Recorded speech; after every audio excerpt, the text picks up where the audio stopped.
Good evening, friends. Welcome to tonight's session.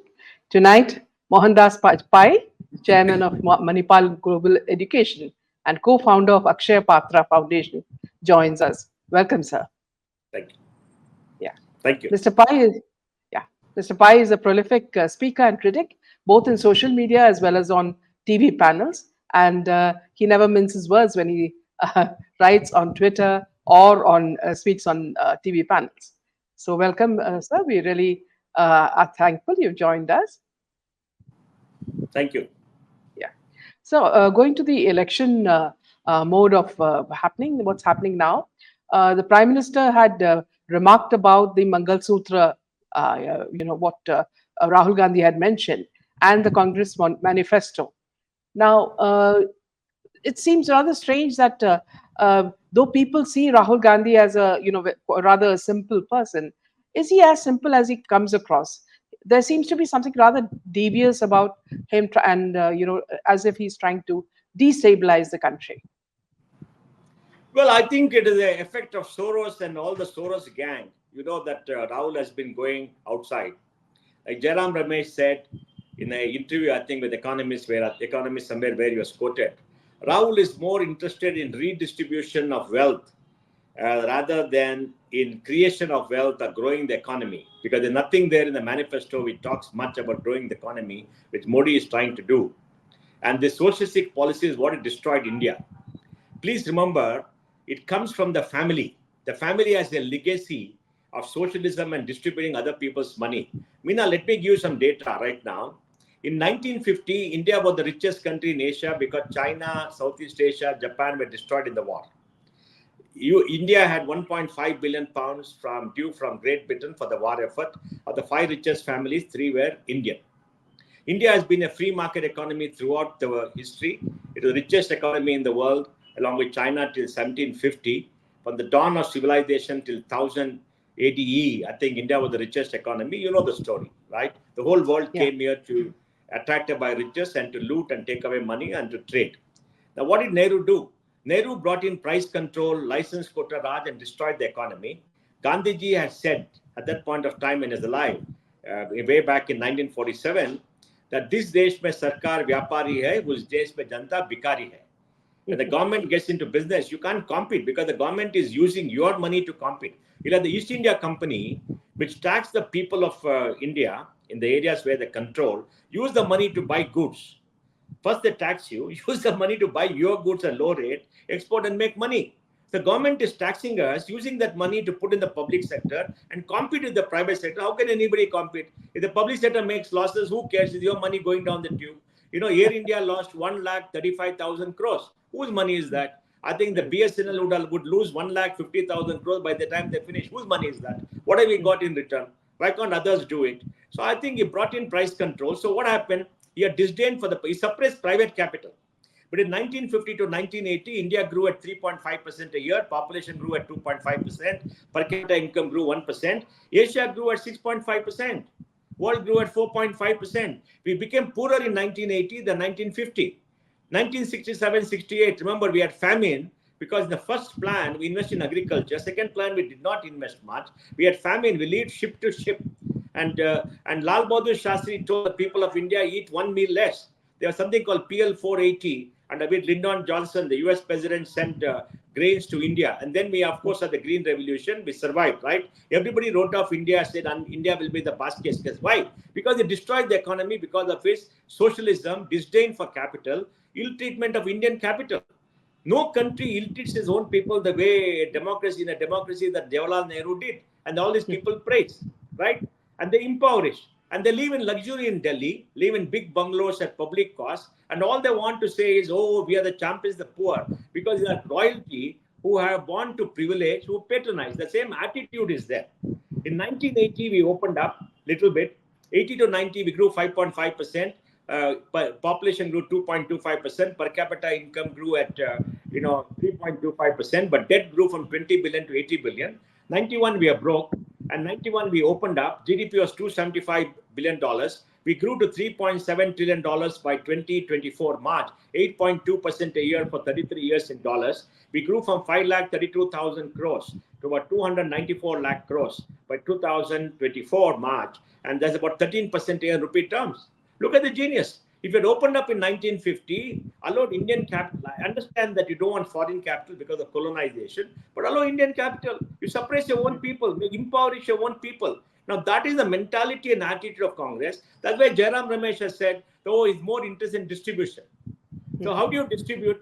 And he says that I'm going to have a survey to find where is India's wealth, who has India's wealth. Then I'm going to come with very revolutionary ideas to distribute the wealth. I mean, that's crazy, right? He has never worked in his life, never earned any money to work. He doesn't know what is hard work. Because, when you don't, when you live in luxury at public cost, somebody pays for you, you can go for a holiday where you want what you want. And when you talk about distribution, look at his politicians. His own party, one person in Karnataka has 1,400 crores net worth. One person in Madhya Pradesh, 700 crores. I mean, they're all rich people. The Congress people, MPs are extremely rich people. You know how they made money, right? And this person is talking. So Modi has turned it around and to explain to people, because ordinary people will not understand what is this redistribution. He said that's why he's picked on this beautiful thing, saying your Mangal Sutras will be taken away and done. And of course, one of the family men said, oh, in the war we gave money. I mean, who cares? How much money you made is more important than what you give small things, right? See, Indira Gandhi was a patriot and a nationalist, yes, no doubt. Nehru was a patriot, yes, but misguided. Economic policies impoverish the country. I think they must understand that the so-called Hindu rate of growth, which Raj Krishna Derisari said, was the result of bad economic policies. And we suffered. And that's why, you see, when Mao took over MENA in 1949, he said women hold up half of heaven, educated China's women.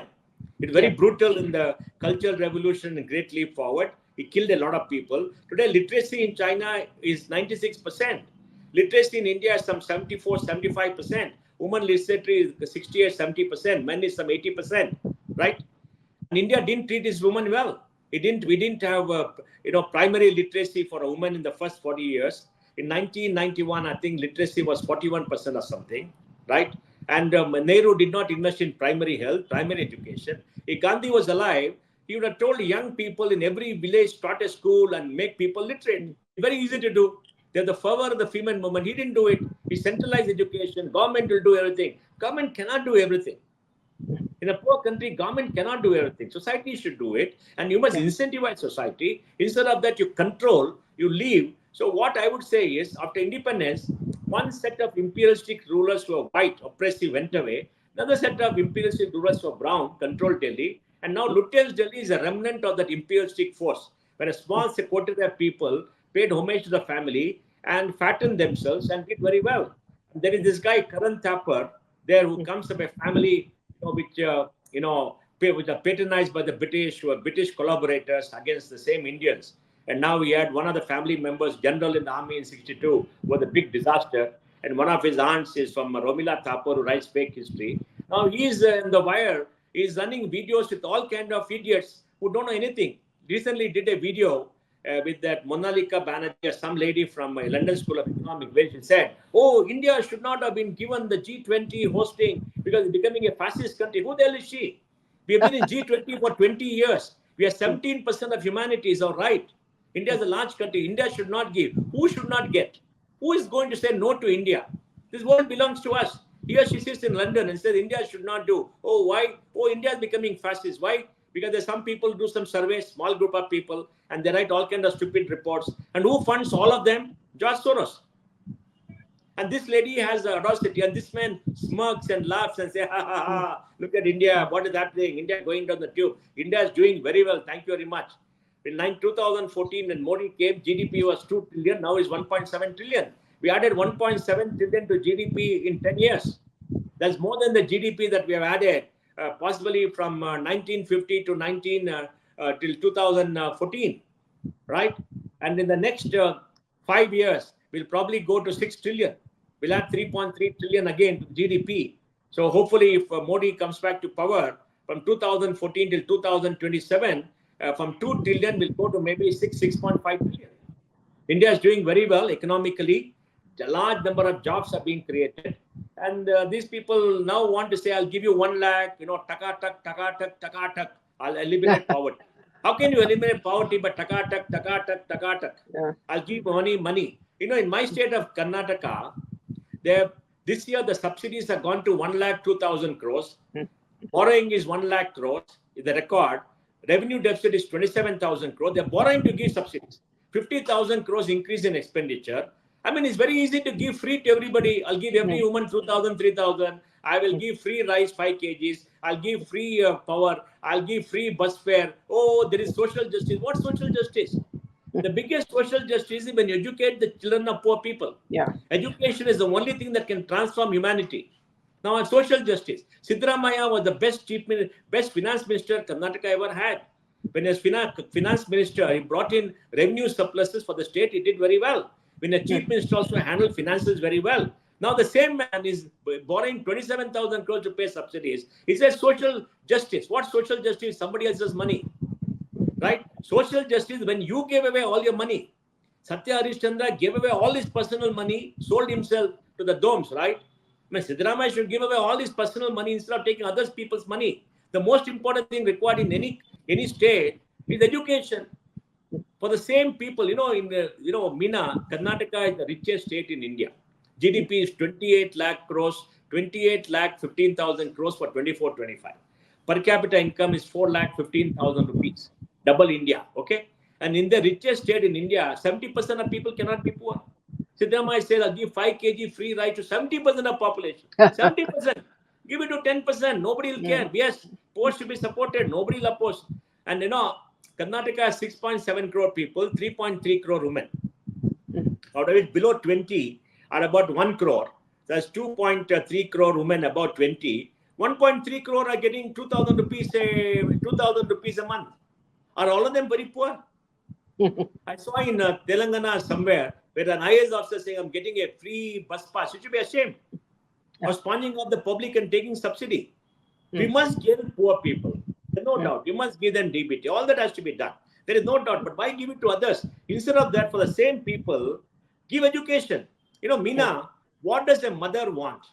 A mother wants a child to get very good education. Invest in the child. Give them very good education so they'll go up. A mother will say, I want my child to do well economically. You can either get a job or be an entrepreneur. To get a job, you must have high skills. Do all that. And that's why I tweeted, the biggest challenge for Kerala is the demographic disaster and the fact that young people have no hope, they're going away. So moving on to that, sir, could you speak about that? We're talking about the exodus of educated youth from Kerala to other parts of the country and the world. Meena, I'm very fond of Kerala because, my grandfather came from Talicheri. That's why the T in my name is Talicheri. Our family temple, Venkataramana temple, is still there in Talicheri, okay? So we Konkanis have a fond memories of Kerala, even though, I'm born in Bangalore. I'm a Bangalorean and a Kannadiga. And Talicheri is the most beautiful place. Yes, it's the place where the first factory for the British was set up. I think the first game of cricket was played there, etc. Right? So entire belt is very good, and we Konkanis were there. The biggest challenge for Kerala is the demographic composition of Kerala. Let me give you some data. 2011 census says Kerala had 3.3 crore for people, and Kerala had more women than men even in 2011. 1 crore 73 lakh women, 1 crore 60 lakh men. 2024, the estimate, because they don't have a census says, population has gone to 3.54 crores. 2031 is supposed to go to 3.67 crores. Only 13 lakhs in 10 years. And in 2036, 3.69 lakh crores. That means 2 lakh increase in population. So what does this say? Kerala's population between 31 to 35 may start shrinking. Do you understand what it means? The total population will shrink.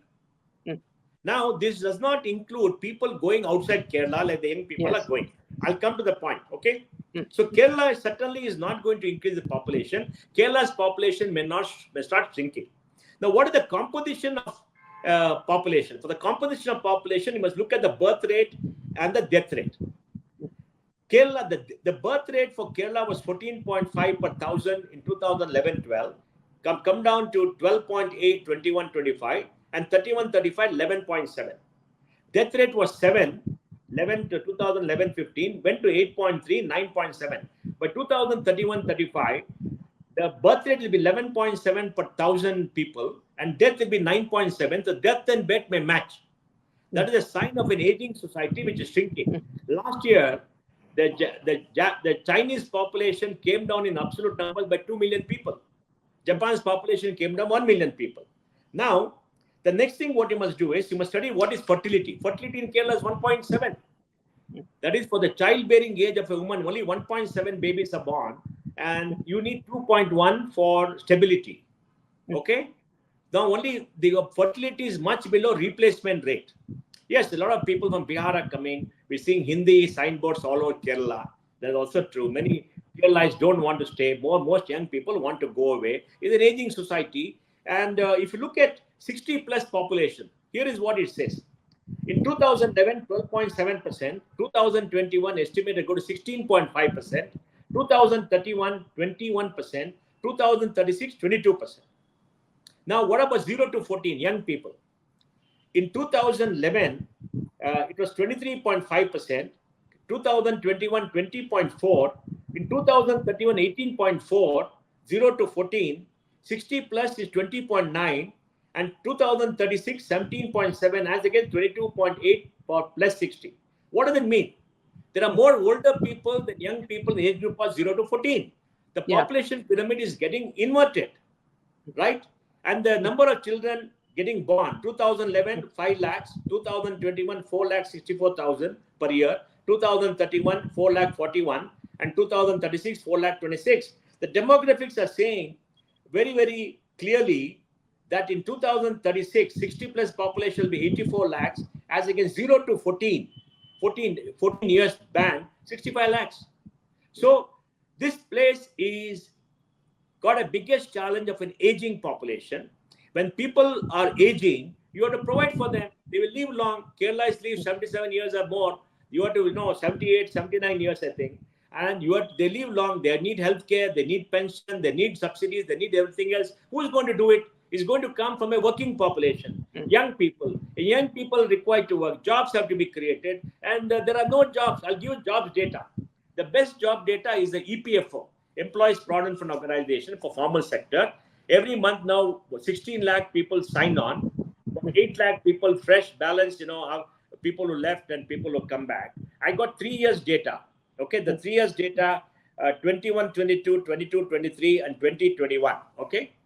In the 3 years for Kerala, the total people registered on EPFO for Kerala for those 3 years in the age group of 18 to 28 was about 2,91,000. The total number of graduates during the time is 6,81,000. 6,81,000 people graduated from Kerala, which has got a gross enrollment rate of 41. Tamil Nadu is 49. 41 is not bad. 6,90,000 graduate, 2,60,000 were the formal jobs. Not all formal jobs go to graduates, but I'm taking this as a proxy for the kind of jobs. So no jobs are being created. It is only about 42% of the total graduates can map with jobs under EPFO. Because EPFO, you get social security and you get gratuity and all kind of stuff. Now look at Karnataka. Karnataka, 16 lakh people graduated, 23 lakh jobs, 140%. 140%. That means there are more jobs than people. Tamil Nadu is 80% only. 28 lakh graduated, 22 lakh jobs. Gujarat, 171%. 11 lakhs graduated. Graduation is very low, 19 lakh jobs. Haryana, 303%. 6 lakh graduated, 19 lakh jobs. The states are creating. In South India, Kerala is at the bottom in job creation. And why is Kerala at the bottom in job creation? Because the Kerala government and politics is hostile to industry. Attimari, Kattimari, all the things where you can't unload, load, they come and harass you, they go on strike, they stop you, they're expert, the large number of people in politics. What is the point? The most important thing for any state government is creation of jobs. You want to give young jobs to young people, and every state should make sure that young people stay there. If young people don't get jobs, you educate them, they go away to other states, and they're coming in hordes to Bangalore and other cities. We see them all the time. When they come and they go away, they want to go to Middle East, they want to go anywhere else but Kerala. What happens? You become a state of old people. It happened already. You go around Kerala, lot of old retired people are there, parents who are looking forward to the children coming. Children don't come. They build houses. They got nice things in Kottayam, other places. They're not there. What happens? You get a state of old people, no young people. It's like Calcutta. In Calcutta, 2 generations of young Bengalis are left. What is the hope for Calcutta? Nothing. There is no middle So class. There what are no is young people, no jobs. so what is Pinarayi doing? Pinarayi is not even understanding the problem. What will he do? He'll play politics with Modi. Say Modi didn't give money. Modi didn't give money. The companies destroyed West Bengal, and every year they said Modi, central government didn't give money. Central didn't give money. He wants more borrower. See, the central government decides what is the borrower for every state. It's been deciding for years. They don't allow you to borrow more because the state government defaults. The loan has to be paid by the central government. Central government is sovereign. State government is called limited sovereignty. The currency is given by the central government. So state governments can default. Central government cannot default. Okay, under law. Okay. So now he can borrow. He is borrowing because he's there for 5 years. Après moi le deluge. Après moi le deluge. Borrow, spend. Borrow, spend. Who cares? The economy is in bad shape. The fiscal situation bad shape, and they're not able to meet the revenue expenditure. Right? That's the problem. They want more borrowing. They have to cut the belt, cut waste. They'll not do it because they said, oh, there are people. Now, imagine, Meena, you have to spend more on senior people in the future. You have to spend much more. Because more older people are going to be there, younger people are going. And young people are going in droves. You are not able to keep your young people in your state. You're not able to make sure they take jobs. They stay there. What is your future? And then to add to that, in 2031, 35, your population may start shrinking. Yes. 2050, the question you got to ask is, what percentage of the population Kerala will be Malayali? What population will speak Malayalam? You know that 20 years back, there was nobody speaking anything but Malayalam, right? The Malayalis are very proud. I'm speaking Malayalam and everything. Now I'm told that 10-15% of the population there is Bihari or somewhere because they come. Bangladeshi, Rohingyas. Bangladesh, Rohingya, all kind of people are coming in Malappuram area. And Malappuram area, they're jumping up and down, supporting Palestine without knowing anything. And Kerala, because the differential birth rate between Muslims, Hindus, and Christians, the Muslims are having more children. Modi was right. They're having more children. They're doing, many of them say openly, we're doing it deliberately. The PFI saying, oh, we will produce more children, we will dominate. And Pinarayi and all are going to come. They're not going to support Pinarayi. They're not going to support Congress. It's a political problem, it's a social problem, it's an economic problem. And the only solution is Kerala's have to come together, study, do research, and work out and talk to government, decide what kind of a state they want. But what do Kerala do? They're voting with their feet. They're going away. They're leaving Kerala and going. Young children go away. They get jobs. They do very well. Then parents follow. They try to sell the property. Who buys the property? The Moplas will keep buying the property. In South Kendra district, it is the Moplas who are coming and buying properties along the coast. Yes. And they're paying cash because many of the Moplas deal with meat, they deal with fish, they deal with timber, all things where there is cash. There's no proper accounting. I don't know whether they pay proper taxes. They come and pay. Now in the South Kendra, they get radical preachers to come and preach there. The entire belt is getting contaminated. Then remember the PFI came, did all this hijab nonsense, right? They used to get all the young people, created communal thing. Now the PFI is banned. There is no communal problem in South Kendra. Communal problem is here. I was in a TV with Radip Satyasai and Barka. I said South Kendra people are highly educated. They're very good. The communal problem because PFI has come from Malappuram across the border. They're coming and instigating. They don't believe that. They all want to be partial to these radicals. You understand? See, Islamic radicalism is the biggest danger to the world. Yeah. If you look at the top 10 terrorist organizations, you can Google and find out. They give the names. I think 8 or 9 are Islamic jihadis. Top 10 terrorist organization killers. And sadly, Meena, they're killing Muslims. All the jihadi organizations are killing largely Muslims. They kill their own people in the name of their religion. And that's the biggest threat to humanity. You've seen the PFI marching on the streets in Kerala saying, death to Hindus, we'll do this. How can you tolerate this kind of thing? In the north, Sartan, Chuda and all that. See, we must all get together as citizens of the country, everybody. Hindus, Muslims, Christians, and see what kind of a country we want. How can there be peace? Isolate radicals from every community. For example, even in Kerala, you must work together to isolate, don't play politics. Yeah. Tomorrow the Frankenstein will eat you up. And Kerala is a dire state. All the Malayali seniors, rich people who love their state, I'm sure all of us, all of you love your state, should come together, work out a plan, and tell the politician, do this. Who is there to speak? All the rich will go away. Moment you have money, moment you do things, you go. Where are you? You also gone away, right? Huh? You also gone away. Yeah. See, why? Did you find any economic prospects there? No. Living Sir, there's extremely, all also, this. yeah, sir, there is also the fear of, there is Gundaism during elections. They go and threaten the houses. They Yes, see people are also scared of their safety, isn't it? yes. How can you live in fear in a state? And these companies and the Congress said, no, no, they cannot be fear, but they threaten you. And you're scared of your life. They beat you up sometimes. There have been many Sir, political but killings. yeah, sir, but it's happening in Karnataka also. For example, the death of Neha Hiramat. It's a clear case of Yeah, love that is jihad. love. Yeah, Yeah, people are, father is saying love jihad, you're deliberately cultivated, he wanted to convert us. Stories are now coming out. See, that's the yeah, problem with the Congress. Congress wants to sympathize with the jihadists. Siddaramaiah yes, left, I think the last time, I think a lot of these PFI guys were in jail, he let them go, right? yeah, yeah. I mean, you can't do that. You have to protect the life, liberty, and property of everybody. You can't be soft on terrorists. Remember that Yeah. Dinesh Gundu Rao said the BJP fellow who did that blast in the Rameshwaran cafe, right? He's the one who Yeah, went in. How can you do it? You are a yeah, minister. You're yeah, appointed by, you voted by citizens. Protect all citizens. Don't play communal politics. They accuse the BJP of communal politics. There are more communal than the BJP. yes. They're doing appeasement, and that's very wrong. And Mm. people won't like it. People don't like it. Now, that Hiramat thing in north of Karnataka will have a big political influence. Yeah. Everybody in that area is angry. They're all Lingayat. They're all angry. Mm. How can a Mm. jihadi come and go after a Lingayat girl? All the Swamijis there are angry.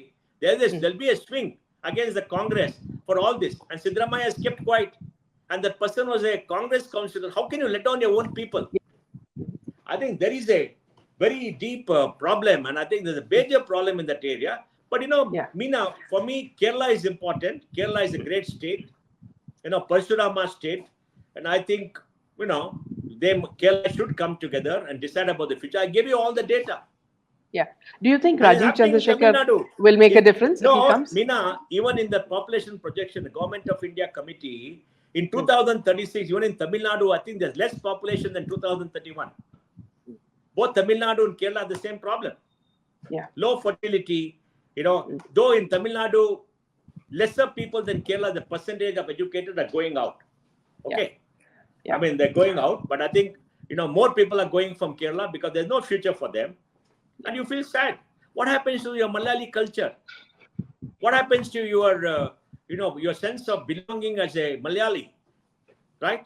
All of us are very proud of what we are, right? Malayali should be proud of being But sir, Malayali. isn't the same thing happening in places like Punjab also, where Punjabis are leaving and you have the Khalistanis moving in? Yeah, So, Punjab has got the same problem. Fertility is 1.6, and Punjab is a small state. See, Punjab's problem is an economic basket case. About 15 years ago, it was in the top 3 in the economy. Now it's 13 or 14 because they're not transitioned from agriculture to industry. So they're not producing enough jobs. They're not educated their own children. Education is very pathetic, very poor. So people are rich. Land is 1 crore an acre. That's what we read. They're making money in farming. They want to go away. Where do they want to go? Canada. And to go to Canada, you got to get a visa.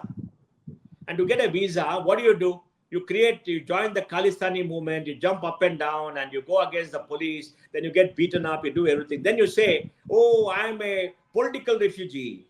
I got this thing, the government is against me, this and thing. And then some organization will give certificates. You've been beaten up, you got this. They'll show the police FIRs. Then they'll go apply for political refugee status and go away. And then they got enough Khalistanis there in Canada to call them because they want to develop their constitution in Canada, in the UK and others. Because more of these people go there, politically they'll become richer. I don't know whether they're going to have a Khalistan in Canada at some point of time because they're all settling down in certain areas, right? I mean, this is a very political issue and it's becoming a terrorist issue. It's becoming a violence issue for all these kind of things. And remember, in our society, we respect the Sikhs. In the Punjab, the eldest son was always given by the mother to the Guru to become a Sikh. yes. We intermarry, we are all together. There's no difference between the Hindu and the Sikh. Everybody worships the gurus, and we all go to the. Everybody goes to the temple, to the Gurudwara. They go to the temple. They all lived in harmony. Now they're all getting different, saying, "Oh, we are not part of the Hindu tradition. We are not. We are separate. We are separate. This and that." They're abusing the Hindu temples, abusing everything else. It's like abusing your own parents. The gurus were defenders of the faith against the jihadi Mughals and the terrorists. And the gurus gave up their lives. You can read their history. The gurus were brave people. They fought for society.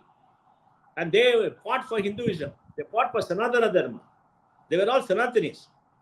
Now they're creating this kind of fake narratives. Because, many of them, because it's a result of a failed economy and drug culture, which has come because of the failed economy. And now young people want to go out. It become like, Bengal. In Bengal, young people are going out. That's why they want these Bangladeshi jihadis to come there. And there you have the chief minister who calls Hindus kafirs, right? You saw that video, right? I mean, how can you do all that? And they do that because, parts of the media are contaminated. The Lutyens Delhi brought them up.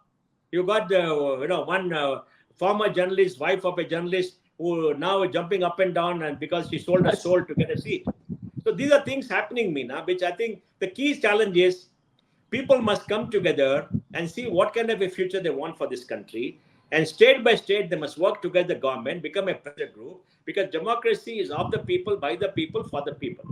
The biggest challenge is people and the middle class have not participated in politics, have not been pressure groups, because democracy is a system of competitive lobbies. Where the lobby for the middle class? Where the lobby for the urban class? Urban class are the taxpayers. They are the ones who work hard, pay the majority of taxes, right? Yeah. They must come together. Our cities are all degenerating. Taxes from the cities are being taken.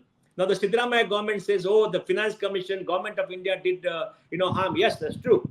Karnataka has got legitimate reason to be unhappy with the Finance Commission. For the last 20 years, all finance commissions have been giving less to Karnataka. All finance commissions. Whether it's UPA government or NDA, because finance commission is appointed under the constitution, and the government in Delhi cannot do anything. They have to follow, right? So injustice has been done. But you can't blame the Modi government. You can't blame the UPA government. You can't blame. You have to go before the finance commission and work it out, right? And Siddaramaiah never, when the judgment came out 5 years ago, Siddaramaiah never seen him oppose that. Only now he's doing it because suddenly he's got a big deficit. He's got no money for development. And all the MLAs are also angry and upset because MLAs used to make money, when the contracts in the, public work contracts in the district, there's no money to spend.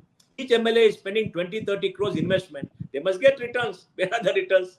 They're also happy because they can't make money to corrupt means because there's no money to be spent. A few of them are making very good money because I don't want to give names, it. Few of them make money. But others are very unhappy. They're not making money. But they're all linked together as a business. Like one of the famous politicians said, "I'm in politics to do business."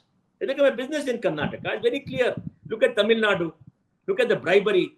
They pay 2,000, 3,000 for every vote. Where did the money come from? So the richest state of South India has become extremely corrupt, except Kerala, where there is no money for bribery because they don't have enough surplus.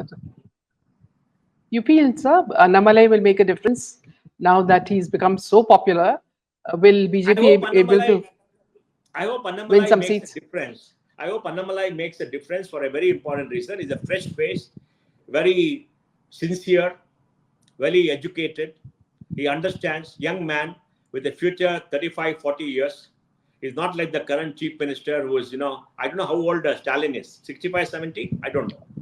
Must be. I know his age. Huh? Must be. I don't know his age. Annamalai has got a longer time and is very idealistic. I hope he does something for Tamil Nadu because Tamil Nadu requires a renaissance. Tamil Nadu is also losing out. If you look at the demographics of Tamil Nadu, it's a rapidly aging society. Fertility is low at 1.7. Population may start shrinking by 1930-35. And same like Kerala. Yes, but they're producing more jobs, that is true. But they're falling behind Karnataka. They don't have a good service industry. They got a good manufacturing. Manufacturing is getting more and more automated like Gujarat. Tamil Nadu and Gujarat have got very good manufacturing. Both are getting automated. So not enough high quality jobs is being created for the middle class. So they got deep structural problems. They got a huge revenue deficit. I think 1,45,000 crores or something like that, if I remember rightly. So they have to set it right. And there the culture is of freebies.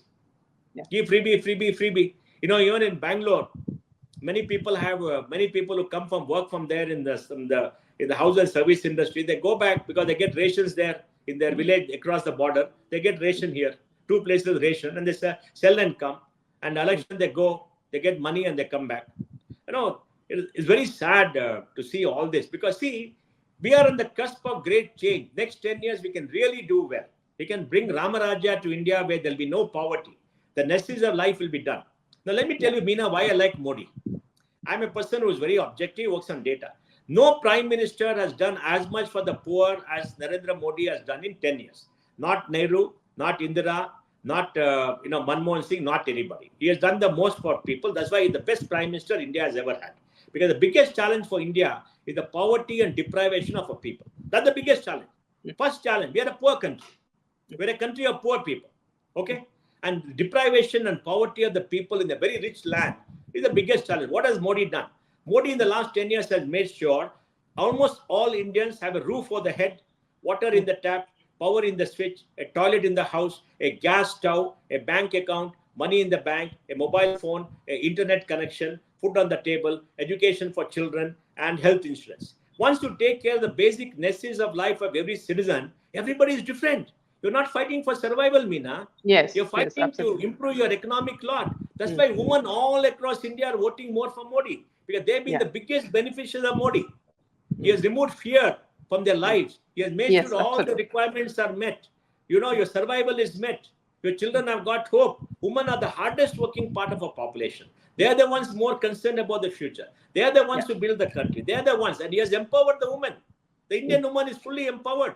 Yogi has done a fantastic job giving protection to women. How can you live in a society where women fear to go out at 7 o'clock in the evening? What kind of society is that? It's a rotten society. That's what SP did. All this Gundas did. Yogi cleaned it up. No society where women are scared to go out in late evening is a good society, right? And that was UP was a boondocks. Even Lallu's, Bihar was the boondocks. Now they're all getting cleaned up. They don't like it. They're all gundas. Now that's why I like Modi. Modi is dedicated. Modi is hardworking. Modi has taken tough policies. He has put corrupt cronies into jail.